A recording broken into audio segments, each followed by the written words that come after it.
Hello everyone, हम लोगों ने प्रीवियस लेक्चर में देखा था एक्सरसाइज नंबर 2.3 एंड 2.3 में ओनली 3 ही क्वेश्चन दिए हुए हैं और यहाँ पर मैंने आप लोगों को कुछ क्वेश्चन सॉल्व करने भी दिया था। तो आप लोगों के कुछ डाउट्स नहीं आए हैं, इट मीन्स आप लोगों से क्वेश्चन बन गए हैं ना। तो चलो हम आज आगे स्टार्ट करते हैं इसके आगे का फैक्टराइजेशन ऑफ पॉलिनोमियल्स। किसी पॉलिनोमियल्स को हम कैसे फैक्टराइजेशन करें, उसके कैसे फैक्टर निकालें, है ना। तो इसके लिए आपको सबसे पहले एक चीज़ लर्न करना पड़ेगा, फैक्टर थ्योरम।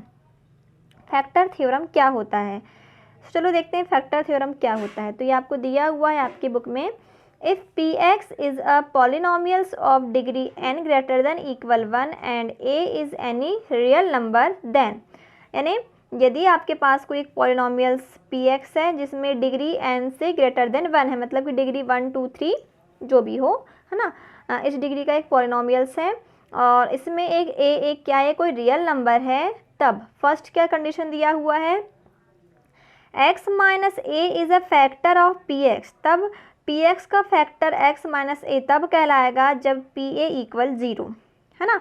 हमने प्रीवियस क्वेश्चन में किया है कि यदि कोई किसी का फैक्टर है, इट मीन्स यदि हम उसकी वैल्यू यानी कि x माइनस ए इक्वल 0 रखें तो x की वैल्यू क्या निकलेगी, a निकलेगी। अब यदि उस a को हम कहाँ पुट करें, पॉलिनोमियल्स पी एक्स में पुट करें, तो यदि उसकी वैल्यू 0 आती है तो x माइनस ए उसका फैक्टर है, नहीं तो नहीं। तो वही चीज़ यहाँ पर दिया हुआ है फर्स्ट कंडीशन कि x minus A is a factor of P x, यानी कि पी एक्स पॉलिनोमियल्स है, उसका फैक्टर है x माइनस ए, तब कहलाएगा जब x माइनस ए से हम x की वैल्यू a पुट करेंगे कहाँ पर, पी एक्स में, तब पी ए इक्वल क्या आना चाहिए, 0 आना चाहिए। सेकंड क्या है, यदि पी ए इक्वल 0 आता है तो x माइनस ए किसका फैक्टर कहलाएगा, पी एक्स का फैक्टर कहलाएगा, है ना। तो ये और एक क्वेश्चन से ज़्यादा अच्छे से क्लियर हो जाएगा फैक्टर थ्योरम। तो चलो हम लोग एक एग्जाम्पल नंबर 11 देखते हैं, है ना। तो एक्सरसाइज करने से पहले हम कुछ एग्जाम्पल्स देख लेते हैं और यदि आपको एग्जाम्पल में यदि आपको क्लियर नहीं होता तो फिर एक्सरसाइज में तो क्लियर हो ही जाएगा। तो मैं चाहती हूँ कि आपको एग्जाम्पल में ही क्लियर हो जाए। जैसे फर्स्ट क्वेश्चन दिया हुआ है यहाँ पर, examine whether x plus 2 is a factor of x cube plus 3x square plus 5x plus 6 and of 2x plus 4। Check करना है कि जो x प्लस 2 है, यहाँ पर दो पॉलिनोमियल्स दिए हुए हैं, x cube plus 3x square plus 5x plus 6 और दूसरा पॉलिनोमियल्स दिया हुआ है 2x प्लस 4। तो दोनों का फैक्टर क्या बोल रहा है कि x प्लस 2 है, यह हमें चेक करना है। तो क्वेश्चन सॉल्व करने से पहले आपको क्या याद आना चाहिए, फैक्टर थ्योरम। फैक्टर थ्योरम क्या कहता है कि यदि कोई हमारे पास पॉलिनोमियल्स दिया हुआ है पी एक्स और a ऐसा कोई रियल नंबर है, तो a उसका फैक्टर तब कहलाएगा, यानी कि x माइनस ए उस पॉलिनोमियल्स पी एक्स का फैक्टर तब कहलाएगा जब हम x माइनस ए से a की वैल्यू कहाँ पुट करेंगे, पी एक्स में, और उस a की वैल्यू पुट करने पर यदि वैल्यू 0 आती है पी एक्स की तो उसका फैक्टर कहलाएगा, है ना। तो यदि आपको ये भी चीज़ समझ में आई है फैक्टर थ्योरम क्या है, तो आप यहाँ पर देखिए एग्जाम्पल का सॉल्व क्या बोल रहा है कि हमें चेक करना है कि x प्लस 2 किसका फैक्टर है। फर्स्ट देख लेते हैं हम पहले polynomials x cube plus 3x square plus 5x plus 6 इसका फैक्टर है और किसका 2x प्लस 4 दोनों का फैक्टर है, हमें चेक करना है। तो सबसे पहली चीज़ हमें क्या याद रखना है, जो हमारे पास चेक करने के लिए दिया हुआ x प्लस 2 उसका जीरोस कैसे निकालते हैं, हमने अभी एक्सरसाइज जब 2.3 किया है उसमें जीरोस कैसे निकालना है वो बताया था मैंने, कैसे निकालते हैं। देखिए आपको याद नहीं होगा तो मैं फिर से बता देती हूँ कैसे निकालते हैं ना। आपके पास दिया हुआ है x प्लस 2, तो इसका जीरोस कैसे निकालेंगे, इक्वल रखेंगे 0, तब हम 2 का ट्रांसफ़र कर देंगे इधर तो क्या आ जाएगा माइनस का 2। अब जो x की वैल्यू माइनस 2 आई, इस x की वैल्यू को हमें इस पी एक्स में क्या करना है, पुट करना है ना। पुट करने के बाद यदि x की वैल्यू क्या पुट करेंगे, माइनस 2 पुट करेंगे और इसमें भी माइनस 2 पुट करेंगे। यदि इसकी वैल्यू पुट करने के बाद 0 होती है तो वह उसका फैक्टर है, नहीं तो नहीं। यही है हमारा फैक्टर थ्योरम। तो चलो हम देखते हैं हमारे पास क्या दिया हुआ है, x प्लस 2 इसका जीरो का निकल जाएगा हमारा माइनस 2। अब इस माइनस 2 की वैल्यू कहाँ पुट करेंगे, P x equal x cube plus 3x square plus 5x plus 6 में पुट करेंगे और किस में 2x प्लस 4 में पुट करेंगे। तो देखिए यहाँ पर इसने पुट किया है, पहले p -2 पुट किया किसमें, इसकी प्लेस में, तो क्या जाएगा एक्स क्यूब, तो क्या जाएगा -2 का क्यूब प्लस 3x² तो -2 का स्क्वायर प्लस 5x तो 5 × -2 + 6 पुट किया। अब इसे सॉल्व करते हैं तो देखिए -2 का क्यूब कितना हो जाएगा 8 हो जाएगा, 2 × 2 = 4, 4 × 3 = 12, 5 × 2 = 10 और प्लस 6 का 6। तो देखिए क्या आता है 8 और 6, पहले तो प्लस वाली को ऐड कर देते हैं, माइनस वाले को ऐड करते हैं। तो देखिए माइनस माइनस, देखिए माइनस का 8 माइनस का 10 कितना हो जाएगा माइनस का 18 और प्लस का 12 प्लस का 6 तो प्लस का 18, दोनों कैंसिल हो जाएंगे तो क्या जाएगा हमारा आंसर 0। तो हमने यहाँ पर x की वैल्यू -2 पुट किया तो क्या आ रहा है 0 आ रहा है, इट मीन्स x -2 इस px का फैक्टर है। ये चीज़ तो क्लियर हो गई। उसी प्रकार हम सेकंड में भी चेक करेंगे। सेकंड में चेक मतलब किसमें 2x + 4 में चेक करेंगे, है ना। तो चलो करते हैं। तो 2x + 4 में करते हैं। So by the factor theorem x + 2 is a factor of x³ + 3x² + 5x + 6, मतलब फैक्टर थ्योरम से x + 2 किसका फैक्टर है, x³ + 3x² + 5x + 6 का फैक्टर तो है। उसी प्रकार अब हम 2x + 4 में चेक करते हैं। तो इसमें वैल्यू पुट करते हैं x की -2, तो क्या आ जाएगा s - 2 = 2 × -2 + 4, तो 2 × 2 = 4, तो क्या जाएगा -4 + 4 0। तो इसकी वैल्यू भी क्या आ रही 0 आ रही, मतलब ये भी क्या है इसका फैक्टर है ना। तो ऐसे चेक करते हैं फैक्टर थ्योरम में कि कौन किसका फैक्टर है या नहीं। तो आई थिंक आप लोगों को समझ में आया होगा। फिर से एक बार रिवाइज करते हैं कि फैक्टर थ्योरम क्या कहता है ना। यदि हमारे पास पॉलिनोमियल्स दिया हुआ है, क्या कोई भी पॉलिनोमियल्स px दिया हुआ है, यदि हमें एक वैल्यू दी हुई है x + 2 या x + a जो भी, यदि यह वैल्यू उस पॉलिनोमियल्स का फैक्टर है तो कंडीशन क्या आती है, यदि हम उस x - a से a की मतलब उसकी जीरोस की वैल्यू कहाँ पुट करें, पॉलिनोमियल से पुट करें, तो पॉलिनोमियल्स की वैल्यू क्या आनी चाहिए 0 आनी चाहिए। वही चीज़ हमने यहाँ पर किया है। यदि वैल्यू 0 आती है तो x - a उसका फैक्टर है, नहीं तो नहीं है ना। तो ये हो गया। अब आगे देखते हैं और क्या दिया हुआ एग्जाम्पल में। अब दिया हुआ एग्जाम्पल नंबर 12। एग्जाम्पल में इसीलिए करवाती हूँ क्योंकि एग्जाम्पल के बेस में आपके एक्सरसाइज के क्वेश्चन रहते हैं। तो यदि आपको एग्जाम्पल समझ में आ जाते हैं अच्छे से तो एक्सरसाइज आपको ऑटोमेटिकली बन जाएगी, है ना। तो देखिए एग्जाम्पल नंबर 12 में क्वेश्चन दिया हुआ है, find the value of k if x - 1 is a factor of 4x³ + 3x² - 4x + k।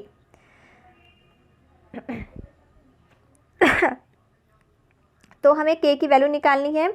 यदि क्या बोल रहा है कि x - 1 किसका फैक्टर है, 4x³ + 3x² - 4x + k का फैक्टर है। तो यहाँ पर ऑलरेडी दे दिया है कि जो पॉलिनोमियल्स हमारे पास दिया हुआ है 4x³ + 3x² - 4x + k, इसका फैक्टर क्या दिया हुआ है x - 1 इसका फैक्टर है, तो हमें k की वैल्यू निकालनी है। यदि x - 1 इसका फैक्टर है, मतलब यदि हम x - 1 से x की वैल्यू 1 पुट करेंगे पॉलिनोमियल से तो इसकी वैल्यू 0 आनी चाहिए। ये कंडीशन तो हमको पता है। तो सॉल्यूशन में देखिए, सॉल्यूशन में क्या दिया हुआ है, as x - 1 is a factor of px, की जैसा कि दिया हुआ है क्वेश्चन में कि x - 1 किसका फैक्टर है, px का फैक्टर है। तो 4x³ + 3x² - 4x + k इसका फैक्टर है। तब x - 1 का 0 उसका निकलेगा 1 निकलेगा, है ना। मतलब हम यदि x की वैल्यू इसमें 1 पुट करते हैं तो हमारा क्या आना चाहिए, p1 = 0 आना चाहिए। चलो पुट करके देखते हैं। तो ये पुट किया, यहाँ पर x की वैल्यू 1 कहाँ से आया, यहाँ से आया। x - 1 = 0 से आया है 1, ठीक है। मतलब जीरोस कैसे निकालते हैं आप लोगों को पता है ना। ये x - 1 कैसे निकालते हैं,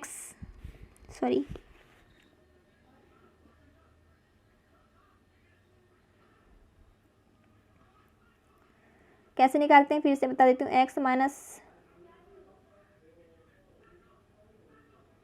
यार हो क्यों नहीं रहा है ये, x - 1 = 0 राइट करते हैं, तब यहाँ से x की वैल्यू क्या निकल जाएगी, ट्रांसफर करेंगे 1 का तो प्लस का 1, है ना। तो ये निकला हमारा 1।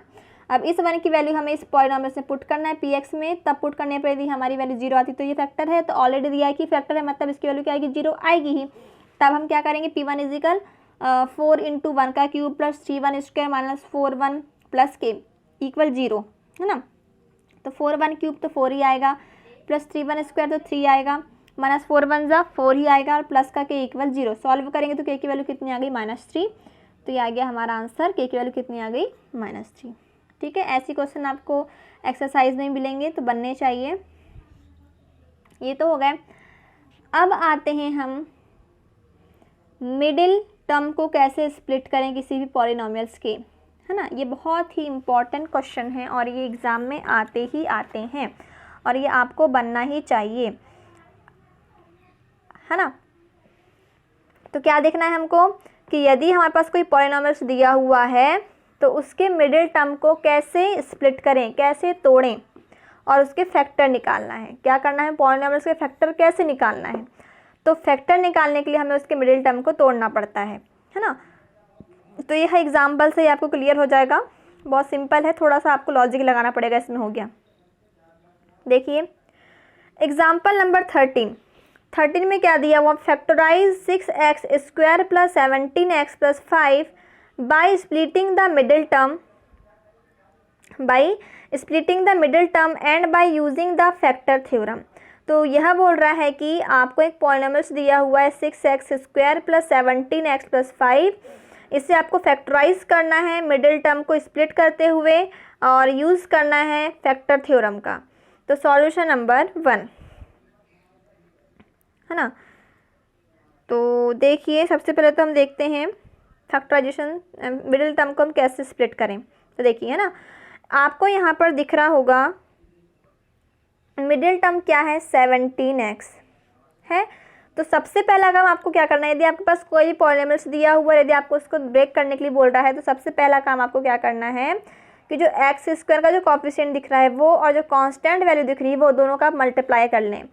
तो यहाँ पर देखिए आप x² का कोफिशिएंट क्या है आपके पास 6 है 6 मल्टीप्लाई कांस्टेंट वैल्यू क्या है 5, दोनों को मल्टीप्लाई करें तो क्या आना चाहिए, 6 5 जा कितना आ गया 30। ठीक है, सबसे पहला काम ये करना है। सेकेंड, अब क्या देखना है हमको, मिडिल टर्म यानी कि 17x को ब्रेक करना है। तो अब हमें 17x को ऐसे ब्रेक करना है कि यदि हम उन वैल्यू को कंबाइन करें तो 17 आए और मल्टीप्लाई करें तो 30 आना चाहिए, है ना।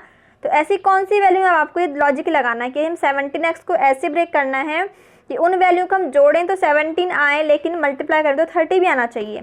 तो जैसे यहाँ पर आपको दिया हुआ है, जैसे हम लगाते हैं तो आप दिमाग लगा सकते हैं, आपको 30 के फैक्टर निकाल, यदि आपको ऐसे नहीं आ रहा तब 30 के क्या निकाल लें, फैक्टर निकाल लें। तो कौन सी मेथड से निकाल सकते हैं आप, एलसीएम मेथड से 30 के फैक्टर निकाल लें, है ना। तो 2 15 जा 30, फिर 3 5 जा 15 और 5 1 जा 5, ऐसे आप क्या कर सकते हैं, फैक्टर निकाल लें। अब यहाँ से देखिए आप एक बार किस किस को 3 2 जा 6 और 6 है ना, 6 और 5 कितना होता है 11 होता है और 6 5 जा 30 होता है, लेकिन 6 5 जा 30 तो हमने चूज़ किए, लेकिन 6 और 5 17 होता है कि नहीं होता है, तो ये तो क्या हो जाएगा, रॉन्ग हो जाएगा। अब हम देखते हैं 5 3 जा 15 और 15 2 जा क्या होता है 30 होता है, और 15 और 2 कितना होता है 17 भी होता है। तो हमें दो टर्म मिल चुके हैं, कौन कौन से हम ले सकते हैं, 15 और 2। तो हमने लॉजिक लगा क्या देखा कि 15 और 2 कितना होता है 17 भी होता है और 15 2 जा 30 भी होता है, तो हमें यही टर्म हमें चूज़ करना था, तो हमने यही देख लिया 15 और 2। तो देखिए आप यहाँ पर देख सकते हैं ये देखिए, तो 17x को हमने किसके फॉर्म में ऐड कर लिया, 6x² + 2 + 15 × x + 5, है ना, इसी के फॉर्म में मतलब इसे ब्रेक किया। अब ये हमारा हो गया ये वाला स्टेप, तो आपको समझ में आया होगा आई थिंक। 17x को ब्रेक करना था, हमने ब्रेक किया 15 + 2। तो ये जो वैल्यू है ये हमें सोच समझ के लेना पड़ता है, ऐसा नहीं कि हम कोई भी ले लें, क्योंकि 15 2 जा देखिए 30 होता है, 15 और 2 17 होता है। इतना यदि आपको बन जाता है तो आगे का स्टेप आपको ऑटोमेटिकली बन जाएगा। अब हमें क्या करना है, अब हमें इस x का मल्टीप्लाई कर दो 2 + 15 में, तो क्या आ जाएगा 6x² + 2x + 15x + 5। ये स्टेप भी आई थिंक आपको समझ में आया होगा। अब हमें क्या करना है, यहाँ पे डायरेक्ट कर दिया है, अब हमें इनको क्या करना है, ब्रैकेट में क्लोज कर लेना है। ठीक है, ब्रैकेट में क्लोज करने के बाद इसमें जो आपको कॉमन वैल्यू दिख रही है वो निकाल लेना है। तो 6x² + 2x में क्या कॉमन दिख रहा है आपको, 2x, मतलब 6x² में भी 2x है, 2 3 जा 2x + 2x × 3x 6x² होता है, तो इसमें भी 2x है, इसमें भी 2x है, तो यहाँ से हमने 2x कॉमन ले लिया, तो यहाँ पर क्या बचा 3x और यहाँ पर क्या बचा 1। उसी प्रकार इससे भी हमें कॉमन ले, दोनों में कॉमन का दिख रहा है आपको 5 5 3 जा 15 होता है, दोनों से 5 कॉमन लिया, तो यहाँ पर क्या बचा 3x + 1 कॉमन लेते सभी को आता है, तो हमने यहाँ से 2x कॉमन ले लिया इस ब्रैकेट से और इस ब्रैकेट से 5 कॉमन ले लिया। अब कॉमन लिखने के बाद आप देख सकते हैं कि इसमें भी 3x+1 है, इसमें भी 3x+1 है, तब दोनों में से हमने 3x+1 को क्या ले लिया, कॉमन ले लिया। तो क्या बचा, यहाँ पर 2x बचा और यहाँ पर प्लस का 5 बचा, तो हमने इसको एक ब्रैकेट में राइट कर लिया 2x+5। बस यही निकल गया हमारे फैक्टर 3x+1 एंड 2x+5, है ना। तो ऐसे निकालते हैं फैक्टर, बहुत सिंपल है। और बस इसमें थोड़ा सा आपको लॉजिक क्या लगाना है कि बीच वाले टर्म को हम कैसे ब्रेक करें। ऐसे ब्रेक करें कि मल्टीप्लाई करने पर जो हमारी जो वैल्यू आनी चाहिए वो आना चाहिए, और प्लस माइनस करने पर जो हमें जिससे ब्रेक करना चाहिए वो आना चाहिए ना। इसके बाद हम ब्रैकेट बनाते हैं, फिर हम ब्रैकेट बनाने के बाद हम क्या करते हैं, कॉमन वैल्यू चूज़ करते हैं। कॉमन वैल्यू निकालने के बाद फिर हमें जो कॉमन बचता है उसमें से भी कॉमन लेंगे, और जो कॉमन लेने के बाद जो हमारे जो फैक्टर आएंगे वही हमारे क्या है, इसके फैक्टर, है ना। तो इसी प्रकार हम एक और एग्जांपल देख लेते हैं जिससे कि आपको और अच्छे से क्लियर हो जाए। यदि आपको ये समझ में नहीं आया होगा तो एक और देखते हैं। जैसे कि दिया हुआ एग्जांपल नंबर 14 में y² - 5y + 6। चलिए देखिए हम इसे कैसे फैक्टराइज करें, है ना। चलो देखते हैं। आपके पास दिया हुआ है y² - 5y + 6।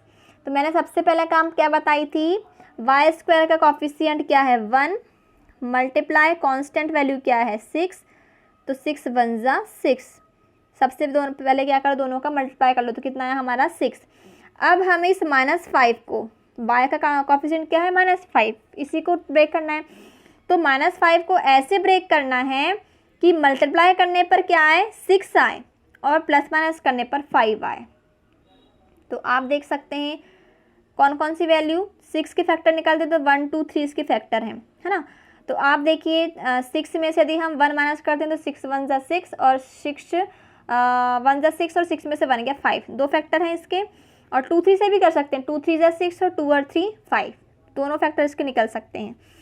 तो हम देखिए वैसे ही हमने यहाँ पर किया,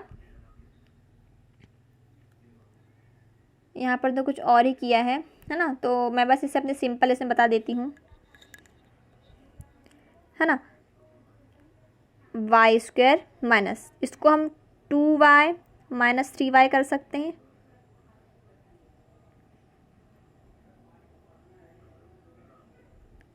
और प्लस का 6 ऐसे ब्रेक कर सकते हैं, प्लस का 6।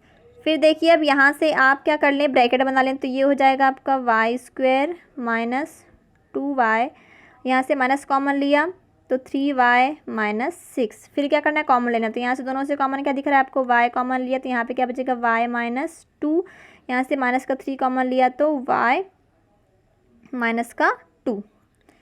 सॉरी कहाँ चला गया, ये है ना y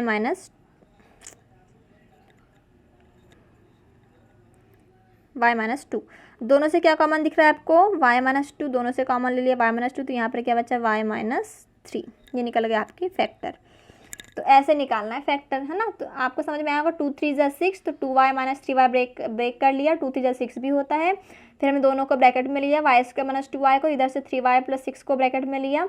अब यहाँ से फिर हमने दोनों से y कॉमन लिया, तो यहाँ पर क्या बचा y - 2, यहाँ से हमने -3 का कॉमन लिया तो y + 2 बचा। फिर दोनों में क्या कॉमन दिख रहा है, y - 2 कॉमन दिख रहा है, दोनों से y - 2 कॉमन लिया तो क्या बचा y - 3, तो यही क्या है इसके फैक्टर हैं। तो ऐसे निकालना है आपको फैक्टर। अब जो एग्जाम्पल नंबर 15 दिख रहा है थोड़ा बहुत लॉन्ग है और इस बेस में आपको बहुत से क्वेश्चन भी दिए हुए एक्सरसाइज में, तो इसका मैं अलग से लेक्चर बनाऊंगी, है ना। तो उससे पहले मैं किसके लेक्चर बनाऊंगी, जो फैक्टर थ्योरम पे डिपेंडेंट है क्वेश्चन, जैसे कि आपका फर्स्ट क्वेश्चन है और फर्स्ट क्वेश्चन है, सेकंड है, थर्ड है, जो थर्ड फोर्थ तक की तो मैं करवा लूँगी, जो 5 है उसका अलग से बनाएंगे हम लोग एग्जाम्पल और एक्सरसाइज का, ठीक है। तो आज के लेक्चर में इतना ही, थैंक यू।